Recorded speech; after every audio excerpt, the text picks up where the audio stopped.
It's Mike Bianchi from Orlando Sentinel, very well-known columnist here in the state of Florida. And he's been everywhere in the state of Florida, here in Jacksonville, now in Orlando. And now he's pretty much saying the controversy surrounding Laramie Tunsil, and quote, is essentially why the Florida Gators never considered hiring Ole Miss head coach Hugh Freeze. I'll admit, Hugh Freeze was very high on my list. As Florida was looking for the next coach following Will Muschamp's firing.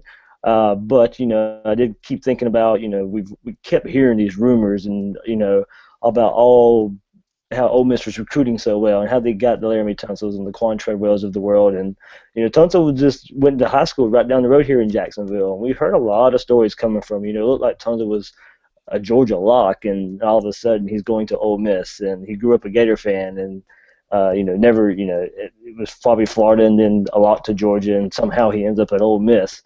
And we see with the fallout from the supposed text messages that were going on between Ole Miss officials and Tunsil, and maybe some money going to Tunsil's way when he needed some help.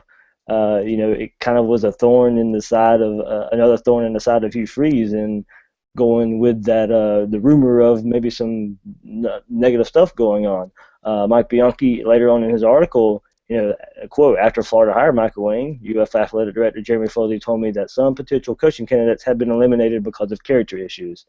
Although Foley never mentioned Freeze by name, it's quite clear now why the Ole Miss coach was never a candidate to coach the Gators. I'm not going to take that as fact. I think that's Bianchi's opinion, but I think a lot of people have that opinion of Hugh Freeze, and why maybe Jeremy Foley was looking the other way.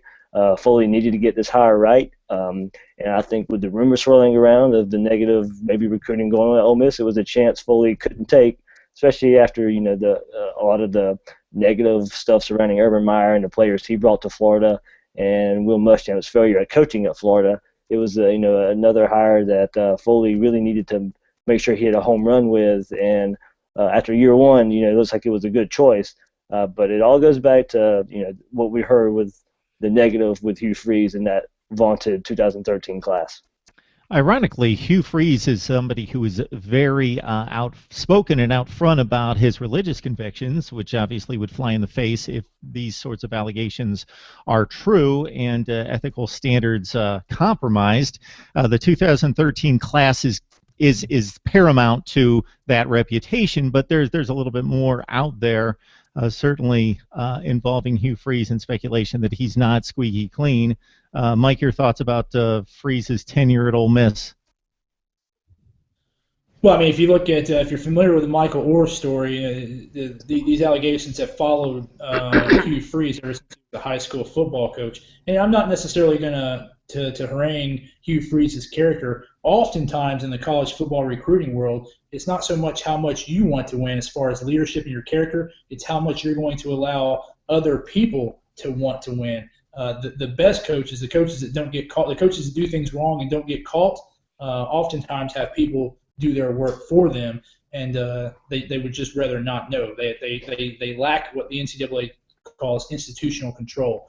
So they probably have a pretty good idea of what's going on the side, but in order to protect themselves and to maintain the character illusion, they let other people do things that, or they don't stay on top of what other people are doing to help the program. And sometimes you can help. Sometimes when you help the program, you're actually hurting the program if you get caught. So I don't know that Hugh Freeze is actually doing anything immoral or unethical, but there's a lot of signs pointing to there are people around the Ole Miss program who are doing things like that and not being reined in or managed by what essentially is the CEO of a multi-million-dollar corporation these days, which is a head football coach at an SEC school.